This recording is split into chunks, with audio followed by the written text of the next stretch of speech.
Hello students, welcome to Logical Academy. बच्चों, आज है हमारी वीडियो नंबर 42।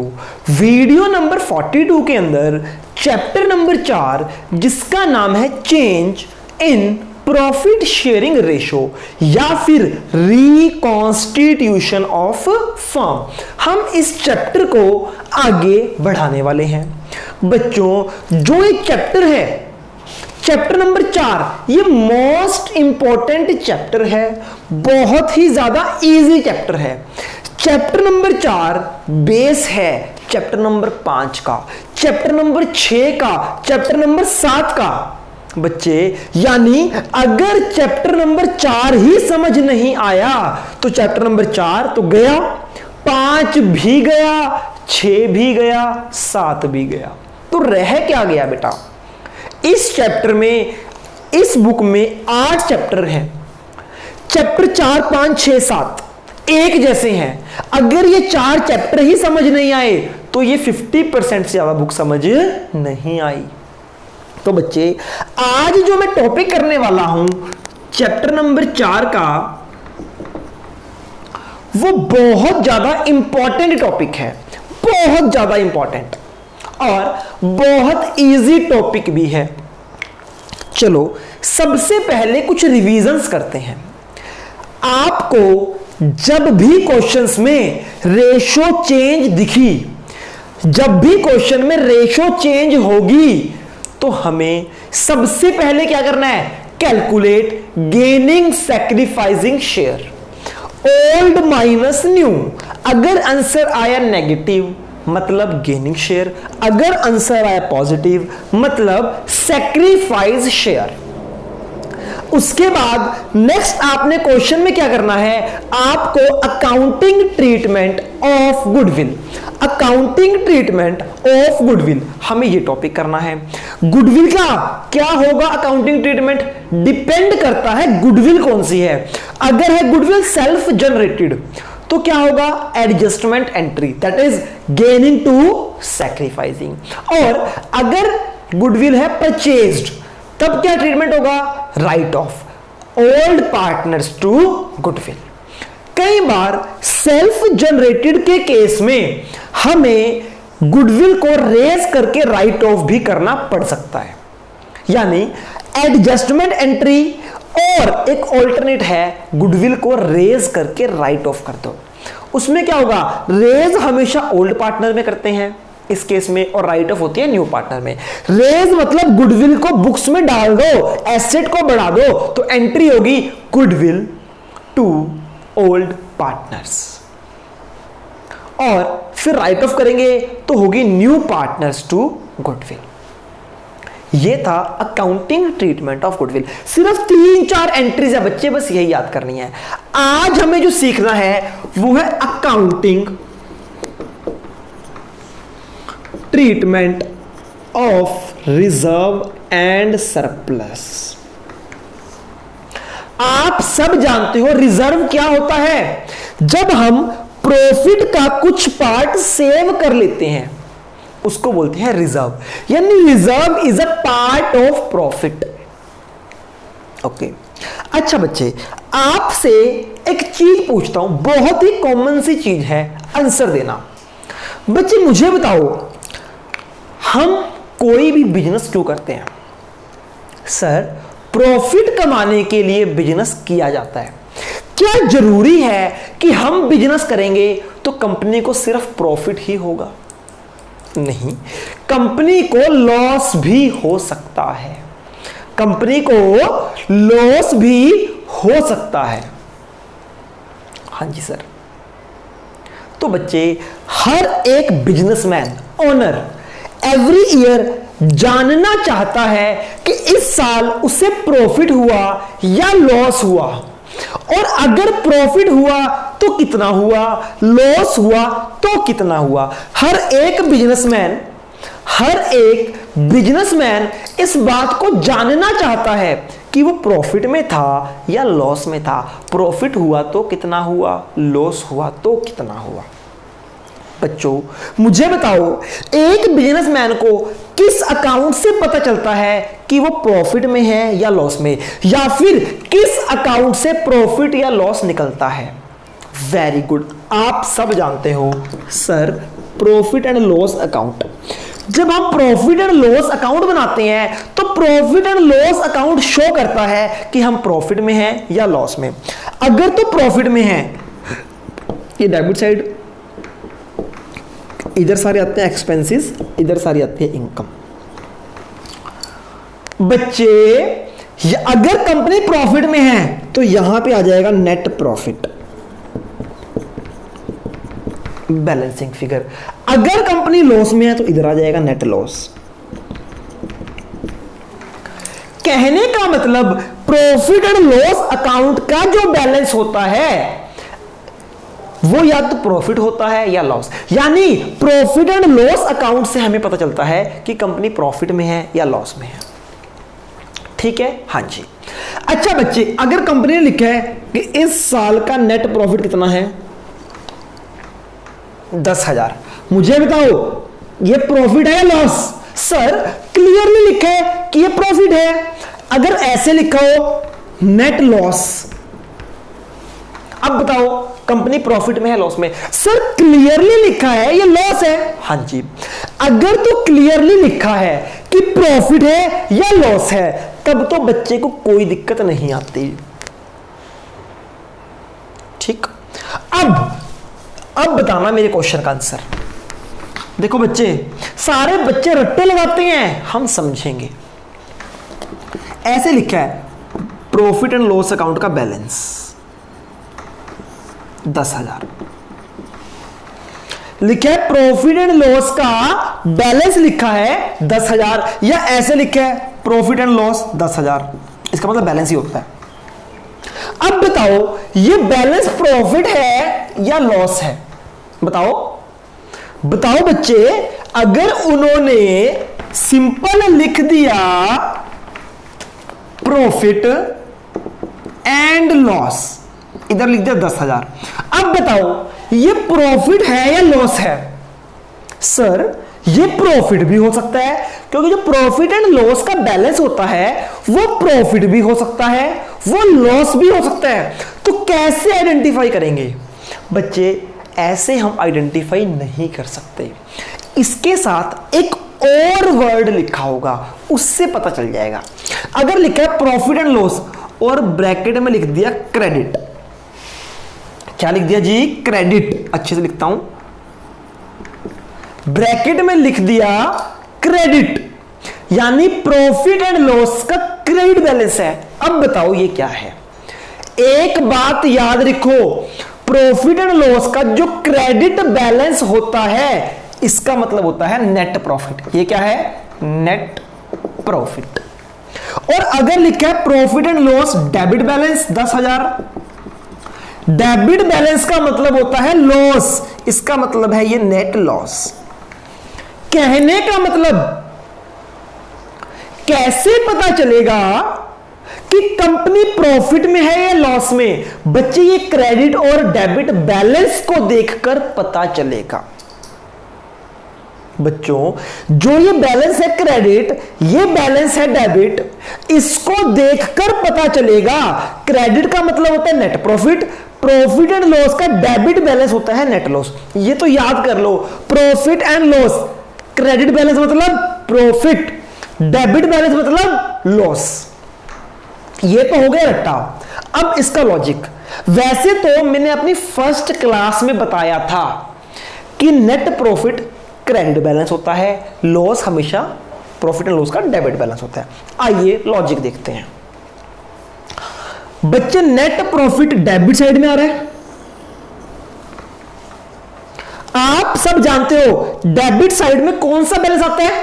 Credit balance. ये कौन सा बैलेंस है? ये क्रेडिट बैलेंस है बेटा। तो प्रॉफिट एंड लॉस का क्रेडिट बैलेंस होता है नेट प्रॉफिट, और प्रॉफिट एंड ये जो बैलेंस क्रेडिट में आता है वो क्रेडिट बैलेंस नहीं होता, वो डेबिट बैलेंस होता है। तो नेट लॉस क्रेडिट साइड में आ रहा है तो ये डेबिट बैलेंस है। आइए इसका लॉजिक भी देख लेते हैं। पहले भी कराया है वैसे आपको, पर चलो कोई बात नहीं, बच्चे तो भूल जाते हैं ना बातों को। बच्चे मुझे बताओ, मेरी इनकम हुई 10,000 और मेरा खर्चा है 6,000। मुझे बताओ 10,000 इनकम आई, 6,000 खर्चा हो गया, तो कितना प्रॉफिट हुआ? 4,000 का प्रॉफिट है ना। पैसे ज्यादा आए गए कम, 4,000 का प्रॉफिट है। आइए इसको बंद करते हैं। जो बड़ी साइड होती है 10,000 ग्रेटर है या 6,000? 10,000। जो ग्रेटर होता है वो दोनों साइड आता है, हाँ है ना। तो बच्चे 10 बन रहे हैं, हाँ जी। इधर आ जाएगा 4,000 की बैलेंसिंग फिगर। तो ये कौन सा आ गया? ये आ गया नेट प्रॉफिट। इधर आया नेट प्रॉफिट, इधर आया बैलेंस, हाँ जी सर। अब बच्चों को क्या लगता है कि सर ये डेबिट में है ना, तो डेबिट बैलेंस है। नहीं, ये क्रेडिट बैलेंस होता है। जो डेबिट साइड में आता है वो क्रेडिट बैलेंस होता है। कैसे, वो देखते हैं।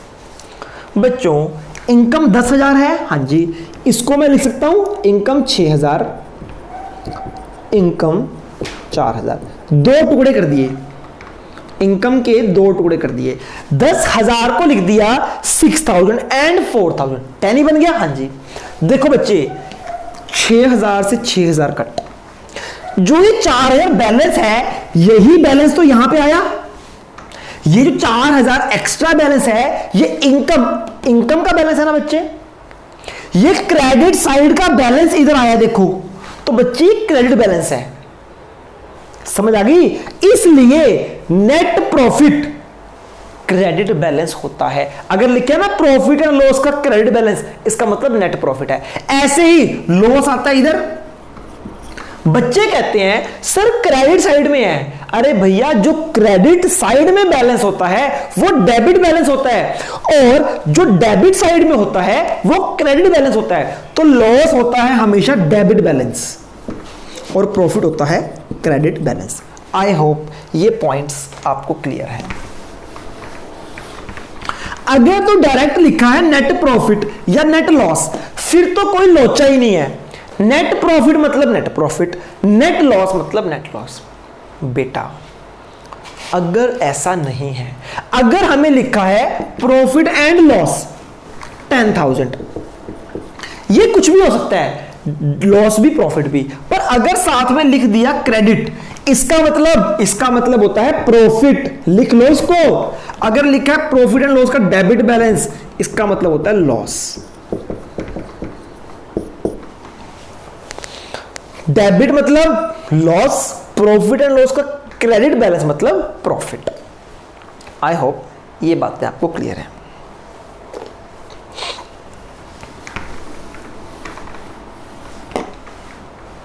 इसको बोलते हैं, अब हमें जो टॉपिक करना है, अकाउंटिंग ट्रीटमेंट।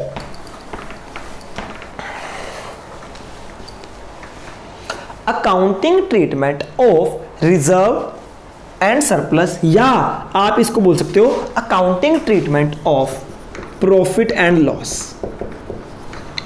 रिजर्व क्या होता है? रिजर्व मतलब प्रॉफिट ही तो होता है। तो अकाउंटिंग ट्रीटमेंट ऑफ रिजर्व कह लो, अकाउंटिंग ट्रीटमेंट ऑफ प्रॉफिट कह लो। चाहे कंपनी को प्रॉफिट हुआ, चाहे कंपनी को लॉस हुआ, इसका अकाउंटिंग ट्रीटमेंट क्या है, आइए वो देखते हैं। जो भी प्रॉफिट और लॉस हुआ, हमें यहां पे इसके ट्रीटमेंट्स करने हैं, ठीक है।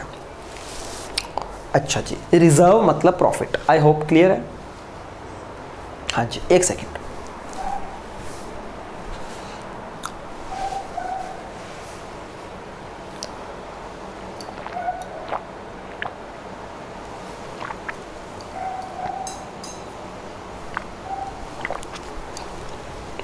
देखते हैं बच्चे क्या ट्रीटमेंट्स हैं इसके। दिमाग लगाना है आपने, दिमाग।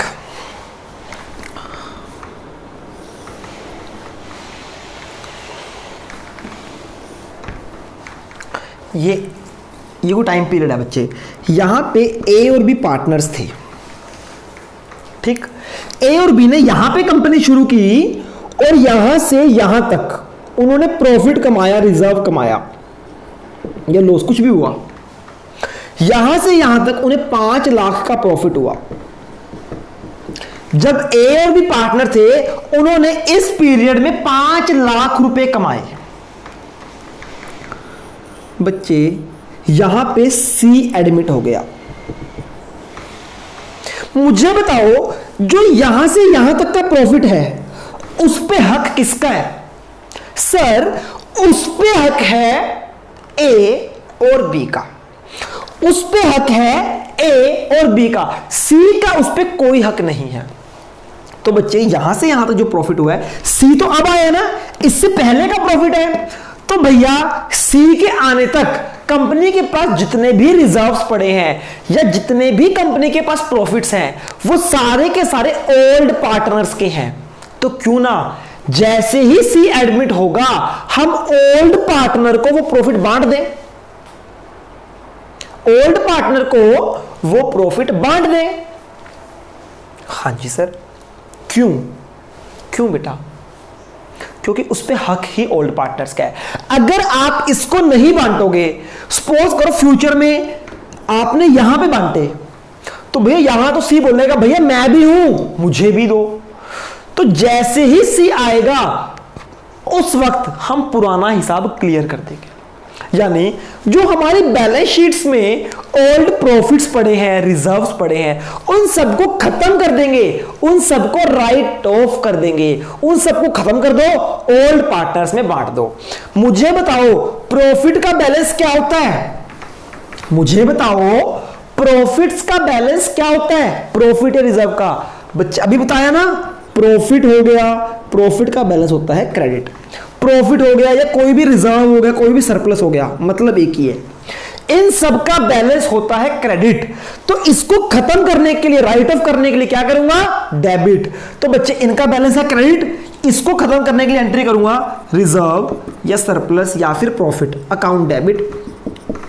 क्रेडिट बैलेंस है, राइट ऑफ करना है, खत्म करने के लिए कर दिया डेबिट। किसको? To old partners accounts in old ratio. क्या किया? ओल्ड प्रॉफिट को ओल्ड पार्टनर्स में बांट दिया। ये हो गया अकाउंटिंग ट्रीटमेंट ऑफ रिजर्व। अच्छा जी, एक और बात, यहां से यहां तक ए और बी थे,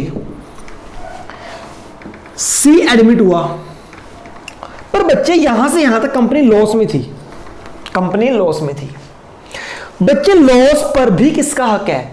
अगर प्रॉफिट पर ए और बी का हक है, तो लॉस पर भी ए और बी का हक है। तो बच्चे सी क्या बोलता है? मेरे आने से पहले आप उस लॉस को भी बांट लो, चाहे प्रॉफिट हो चाहे लॉस हो, हमें उसे खत्म करना है। क्या करना है? खत्म करना है। तो बच्चे लॉस का बैलेंस क्या होता है? लॉस का बैलेंस होता है डेबिट। तो इसको खत्म करने के लिए लॉस हो जाएगा क्रेडिट, ओल्ड पार्टनर हो जाएंगे डेबिट। तो बच्चे अगर प्रॉफिट है तो प्रॉफिट को खत्म करना है, प्रॉफिट टू ओल्ड पार्टनर। अगर लॉस है तो लॉस को खत्म करना है, old partner to loss. I hope ये बातें आपको समझ आ गई।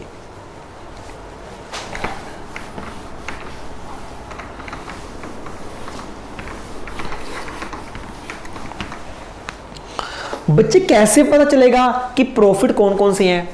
कोई भी रिजर्व है, कोई भी workman compensation reserve, general reserve, capital reserve, investment fluctuation reserve, कोई भी रिजर्व है। रिजर्व का मतलब प्रॉफिट, या तो रिजर्व है लिखा होगा, या लिखा होगा सरप्लस, या लिखा होगा profit and loss credit balance, या लिखा होगा प्रॉफिट।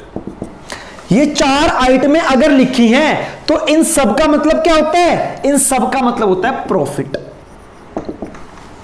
ठीक है ना? And it has credit balance. अगर इन चारों में से कुछ भी लिखा हो, reserve, surplus, profit and loss का क्रेडिट बैलेंस, या लिखा हो प्रॉफिट, इन सब का मतलब है प्रॉफिट और इन सब का बैलेंस होता है क्रेडिट। लॉजिक आपको दे चुका हूं। और लॉस कैसे लिखा होगा? या तो लिखा होगा लॉस, या लिखा होगा profit and loss debit balance. क्या और कुछ लिखा होगा? हां जी बच्चे, हमारे जितनी भी फिक्टिशियस एसेट्स होती हैं, fictitious assets are loss assets. जितनी भी फिक्टिशियस एसेट्स हैं वो सारी लॉस है। क्या लिखा हो सकता है? लिखा हो सकता है फिक्टिशियस एसेट्स। कौन कौन सी होती है फिक्टिशियस एसेट? बताओ बेटा, क्या करते हो? एक है हमारी एडवर्टीजमेंट सस्पेंस अकाउंट और प्रीलिमिनरी एक्सपेंस अकाउंट और डेफर्ड रिवेन्यू एक्सपेंडिचर।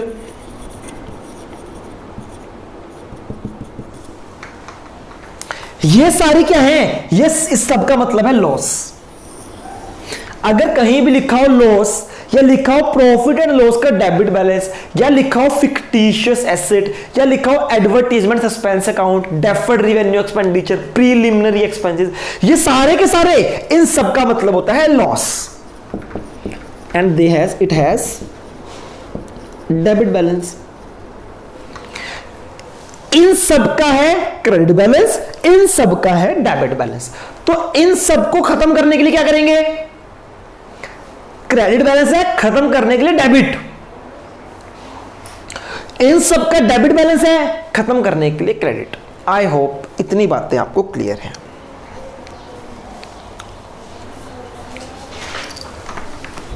नोट कर लिया ना बच्चे? वीडियो को पॉज करके बैक जाके नोट कर लो ताकि आपको पता चल जाए। ओके बच्चे, रिजर्व एंड सरप्लस के हम क्या सीख रहे हैं? Accounting treatment of reserve and surplus या प्रॉफिट एंड लॉस। इन सब का अकाउंटिंग ट्रीटमेंट क्या होगा देखते हैं। दो केस हैं बच्चे इसके भी। जैसे गुडविल के दो केस थे ना, सेल्फ और परचेज, इनके भी दो केस हैं बच्चे। एक तो सकता है व्हेन क्वेश्चन is silent,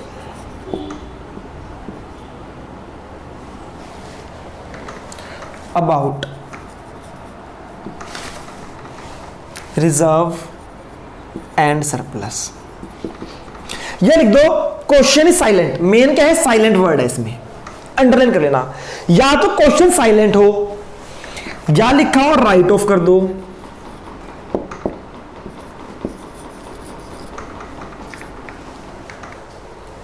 या लिखा हो book value can be changed.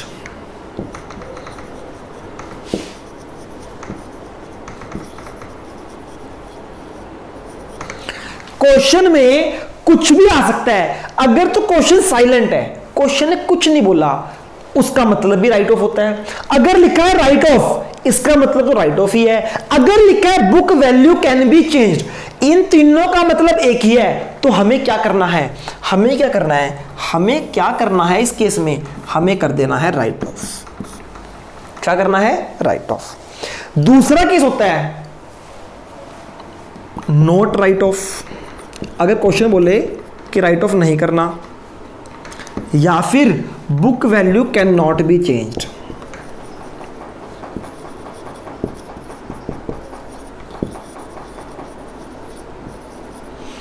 Reserve के दो तरह के केस हैं, एक book value can be changed, एक है book value can not be changed. या लिखा है नॉट रिटन ऑफ। एक है रिटन ऑफ, एक है नॉट रिटन ऑफ। अभी आपको यह समझाया है, ये करते हैं। हाँ जी बच्चों, आप सब समझदार हो। रिजर्व का बैलेंस क्या होता है? रिजर्व का बैलेंस होता है क्रेडिट। तो खत्म करने के लिए क्या करेंगे? राइट ऑफ करने के लिए रिजर्व या फिर सरप्लस है या फिर कोई प्रॉफिट है, कुछ भी है, account debit to old partners capital account in their old profit sharing ratio। बच्चों लॉजिक मैं आपको दे चुका हूं। हमारे पास कोई भी प्रॉफिट है, कोई भी रिजर्व है, वो ओल्ड पार्टनर्स का है उनकी ओल्ड रेशो में बटना चाहिए, खत्म होना चाहिए। तो रिजर्व का बैलेंस होता है क्रेडिट, खत्म करने के लिए कर देंगे debit. Reserve surplus profit debit कर दिया टू ओल्ड पार्टनर्स। अगर प्रॉफिट की जगह है लॉस, तो उसका भी आपको पता है लॉस का बैलेंस क्या होता है। ये तो था इन केस ऑफ प्रॉफिट, ये क्या किया हमने, इन केस ऑफ प्रॉफिट। अगर कंपनी प्रॉफिट में है तो ऐसे राइट ऑफ होगा। दूसरा case in case of loss, in case of loss. Loss में क्या करेंगे बच्चे, मुझे बताओ लॉस का बैलेंस क्या होता है। लॉस का बैलेंस होता है डेबिट, तो खत्म करने के लिए लॉस को कर देंगे क्रेडिट। ओल्ड पार्टनर को डेबिट कर दो, लॉस को कर दो क्रेडिट। तो क्या एंट्री आ जाएगी, old partners capital account debit to loss, या फिर टू फिक्टिशियस एसेट, कुछ भी हो सकता है ना, to deferred revenue expenditure, to preliminary expenses, to advertisement suspense. ये सारे के सारे लॉस हैं, ये सारे के सारे लॉस हैं, इन सबको खत्म करना है। खत्म करने के लिए क्रेडिट कर दो, ओल्ड पार्टनर्स को डेबिट कर दो। आई होप ये भी आपको समझ आया है। हो सकता है आपको ये ना दिख रहा हो, तो बच्चे मैं यहां पे लिख देता हूं, old partners capital account debit to loss, to fictitious asset, to deferred revenue expenditure, या फिर एडवर्टीजमेंट सस्पेंस अकाउंट, या फिर प्रीलिमिनरी एक्सपेंसेस। समझ आ गई बच्चे। कुछ नहीं, आपको क्या सिखाया बेटा, रिजर्व का ट्रीटमेंट सिखाया। कोई भी रिजर्व हो, सरप्लस हो, प्रॉफिट हो, इन सब का बैलेंस होता है क्रेडिट। खत्म करने के लिए रिजर्व सरप्लस डेबिट हो जाएंगे, और ये ओल्ड पार्टनर्स का है तो ओल्ड पार्टनर्स में क्रेडिट हो जाएंगे। Profit to old partners, simple सी बात है। और अगर है क्वेश्चन में लॉस, लॉस भी हो सकता है, फिक्टिशियस एसेट भी हो सकती हैं, advertisement suspense, preliminary expenses, deferred revenue expenditure, ये सारे लॉस हैं। इन सब का बैलेंस होता है डेबिट। इनको खत्म कर दो, खत्म करने के लिए क्रेडिट, ओल्ड पार्टनर्स को डेबिट। तो सारे बच्चे दोबारा लिखो, रिजर्व की एंट्री क्या है, reserve surplus profit account debit to old partners, और लॉस के केस में है old partners capital account debit to loss, to fictitious asset, to deferred revenue expenditure, to advertisement suspense, to preliminary expenses. अगर question में लिखा है reserve को right of कर दो, तो राइट ऑफ कर देंगे। क्वेश्चन में कुछ नहीं लिखा, क्वेश्चन साइलेंट है, तब भी राइट ऑफ करना है। या लिखा है book value can be changed, book value can be changed, तब भी हमें करना है राइट ऑफ। अभी के लिए इतना समझ जाओ। दूसरा क्या केस है, नोट रिटर्न ऑफ और book value can not be changed. इस टॉपिक को कल करेंगे। और बताओ, आज के लिए इतना ही। इतना आपको समझ आया बेटा, इस टॉपिक को हम कल करेंगे। अभी के लिए रिजर्व का, लॉस का अकाउंटिंग ट्रीटमेंट क्या है, इनका ट्रीटमेंट है इन्हें खत्म कर दो। खत्म करने की एंट्रीज थी, आई होप क्लियर हुई होगी। यहां पे जगह छोड़ देना, कल हम इसको करेंगे। कल हमारा accounting treatment of reserve and surplus भी खत्म हो जाएगा। होप सो आपको इजी लग रहा होगा। कोई भी डाउट्स है बच्चे, देखो ऑनलाइन क्लास है, हो सकता है कोई डाउट आ जाए, तो बच्चे ले लेना। टॉपिक बहुत इजी है, सिर्फ खत्म ही करने हैं। आपको बस नॉलेज होनी चाहिए कि इनके बैलेंस होते क्या हैं। डेबिट बैलेंस है, खत्म करने के लिए क्रेडिट कर दो। क्रेडिट बैलेंस है, खत्म करने के लिए डेबिट कर दो। बस ओल्ड पार्टनर खत्म करना है ओल्ड रेशो में। आज की क्लास में इतना ही। कल मिलते हैं नई क्लास, नई वीडियो के साथ। तब तक के लिए goodbye, take care, stay home, stay safe.